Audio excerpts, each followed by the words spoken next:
Good morning, everybody. We're going to be on page 65. Scroll this back up here real quick. Can't put it higher than that. Page 65 in our Unit 1 workbooks today. We're going to be working on this practice right here. Give you a second to get that ready. And I'm going to want some graph paper here. To work a couple of these problems. The first thing it's going to tell us to do is, it's going to tell us to graph each equation on graph paper. And the first two are nice and neat. They give us the graph, or they give us the equation. We don't have to generate an equation to begin with. So the first one's really quick. I want to just graph y equals x plus 2. Y equals x plus 2. Before we draw a graph on here, let's break this down and let's remember what we're looking at here. We noticed from yesterday that in the formula y equals mx plus b, in that equation, this back here is our y-intercept. That's our initial value. The 2 that's in this equation right here is in the place where b is, in y equals mx plus b. And so we can look right there and we know that this line is going to cross the y-axis at a positive 2. Question I would have is, what's the slope of this line? We know that we would look right here for slope. We would look right there to see what the slope of our line is going to be. And we know that our slope can be thought of as rise over run. We'll talk about a couple of different ways to think about slope in the future, but right now we'll just think about it as rise over run. But if you notice, there's no number sitting out here out front. It's just a blank void, and it's tempting to say, well, our slope is 0. Our slope is 0. But think about this. If that was 0, what would happen to x if it got multiplied by 0? What happens to anything if it gets multiplied by 0? It disappears. And that x is still there, so it can't be a 0 that's out front. When we have a coefficient sitting all by itself, we understand that there's really a 1 sitting out front right there. And so we say that this equation is y equals x plus 2, but we could even say y equals 1x plus 2. We don't bother to do that because it's just cleaner math just to say y equals x plus 2. But what I want you to do is I want you to see that this line could also be written like this. Because I could say 1 is 1 over 1. And so now I see that my line is going to rise 1 and run 1 from the point 0, 2. Because that's my y-intercept. So now that we've sort of talked about that a little bit, let's sketch out just a real rough coordinate plane here. And again, this doesn't have to be like a machine made it. All it has to do is just sort of serve our purposes for illustrating what the line of this equation will look like. So I just created a real quick y-axis, a real quick x-axis. I always label those. That's a good habit to get into. Just put your y up top, your x right there. Now, the first point we're going to put in is here at 2. I can take my y-axis and I can start at 0 and I can count up to 2 right here. That is the point 0, 2. That's the point 0, 2. It does not move on the x-axis. It stays at 0, but it does go up the y-axis too.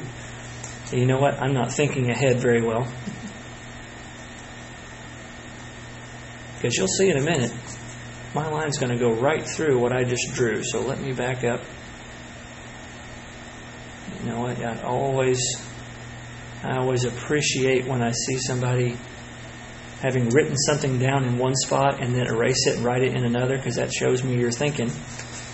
That shows me that you're trying to display your stuff clearly. So we've got the point 0, 2, and we could say, or we could ask the question, is that point right there, is 0, 2 a solution to our equation?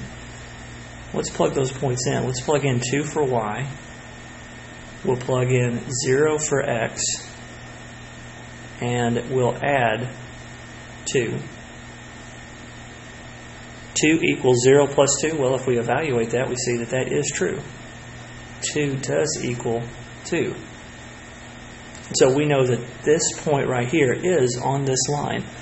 But the question is, where is another point? In order to draw a line, we need 2 points. And so we've got to find another point that would be on this line, and that's where we turn to our slope. The slope of this line is going to rise 1 and run 2. It's going to rise 1 and run 2. And so from this point, we can rise up 1 and run 1 and put in a second point right there.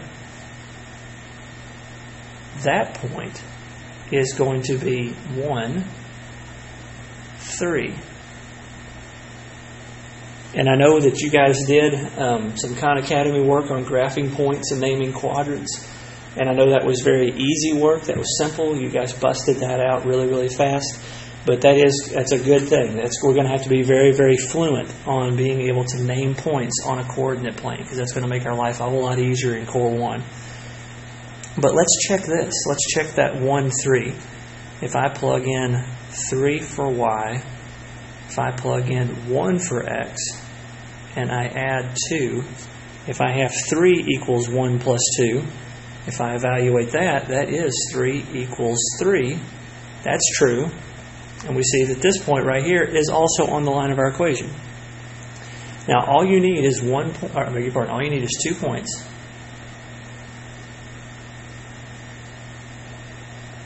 In order to graph a line. And so you've got 2 points right here, and any of these points on this line, this point right here, that point right there is 2, 4. And I just wonder, would 2, 4 also be a point on? If it's on our line, it should be a solution to this equation. So let's plug that in. 4 equals 2 plus 2. See, you didn't think that kindergarten math would ever come in handy, but look right there. That kindergarten math just proved that your line is correct. All building on itself. Now, that's problem number 1. That's problem number 1, and I have worked that really slowly, really kind of building on our understanding of y equals mx plus b. So I don't expect you to do all of this right here. I expect you to do a graph like this and plot at least 2 points. If you plot more, that's great, but you've got to have at least 2 plotted in order to have an accurate graph. So let's go just a little bit faster with number 2. I'm going to jot down problem number 2, and y equals, it is 1/3 x plus 2. Alright, problem number 2 is y equals 1/3 x plus 2. I've got that copied down right, so we can get that off screen and we can look just at this right here. Alright, if I was going to walk into this problem, I would graph just a couple of real quick, write down a couple of real quick x and y axes here. Alright, my y-intercept here in this problem is also a positive 2. And so I'm going to start at the origin, and I'm going to go up the y-axis 2. I know that that point right there is 0, 2. Let me just double check, make sure I did copy the problem down right. I did. Okay. So that point is 0, 2. And so when we turn now to the slope and we have a rise of 1 and a run of 3, where is our second point on this line going to be? Well, I'm going to start at my y-axis and I'm going to go up 1 and then to the right 3. Up 1 over 3. This is the point 3, 3. That's the point 3, 3. And even if I wanted to put in a third point, I could go up 1, 1, 2, 3, over 3. That point right there is the point 6, 4. 6, 4.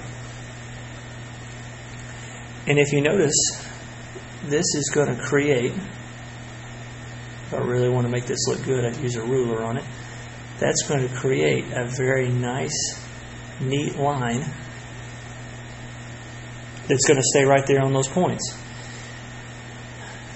So if you're given the equation, our steps for plotting that is to use the y-intercept to plot our first point, and then use the slope to plot the next point. Now those are the two easy ones because they give you the equations. They give you the equations and your job is just to put those on a graph. Question number 3 doesn't give you the equation. You've got to generate it from a scenario. So it says a gear on a machine turns at a rate of 2 revolutions per second. Let x equals time in seconds and y equal the number of revolutions. What is the equation that models the number of revolutions over time? Graph this equation. So we've got 2 questions, or 2 tasks here. What is the equation? We've got to answer that question. And then we've got to graph that equation. So I'd encourage you to pause the video and try for a second, see if you can generate the equation. All right, on number 3, let's see, I want to look first. I want to see if I can tell from here what my m is going to be. Do I see a rate? Another way to think about m, we know that m is slope, but another way to think about m is a rate of change. Another way to think about slope is a rate of change. How fast is something changing? So in this problem, is there anything in here that tells us a rate of change?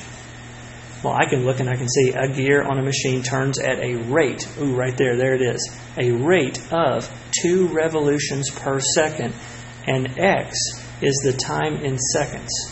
So I'm going to have 2 per x. And if I've got 2 per x, that means my slope is 2. Y equals 2x. So I've got my slope. Now I want to see, is there a y-intercept? And I guess a good question to ask right here for a y-intercept, if you want to say, okay, how do I determine whether this has a y-intercept or not? Ask yourself if you took x and made it 0. And in this case, it's the number of seconds. If at time 0, if we were to make a table, and we were to say, okay, at time 0, this x is time, y, and I'm going to just convert them, I don't have the space, I'm going to put rev for revolutions. At time 0, how many revolutions has this machine turned? Well, it's 0. At time x, the revolutions are 0. And so we could say y equals 2x plus 0, but that gets a little clunky. We usually don't bother to do that. The equation for this line is simply y equals 2x. For every second this machine turns, or for every second this machine is on, it's going to turn at 2 revolutions per second. And so what we could do is we could say, all right, what about time 1? What at 1 second, how many revolutions has this thing turned? Well, this machine has turned 2. And we could continue this pattern out. What if it's turned 2 seconds? The revolutions are 4. Because it's going up 2 revolutions per second. Well, look at that. We've got a table. We've got a nice, neat table. We're ready to graph this thing. Since x and y here are both 0, that means at x, when x is 0, y is 0. And so my first point is going to be right there at the origin. My first point is going to be 0, 0, because that's my y-intercept. My y-intercept is 0. This line is going to cross the y-axis at 0. And so now, what's the second point I can put in? Well, I could put in 1, 2. I put in 1 and 2. That's the point 1, 2. And then I could put in the point 2, 4. Go over to 1, 2, 3, 4, up 4 right here. 2, 4. And look what we have right here. We've got a line that extends from the origin up 2 over 1, up 2 over 1.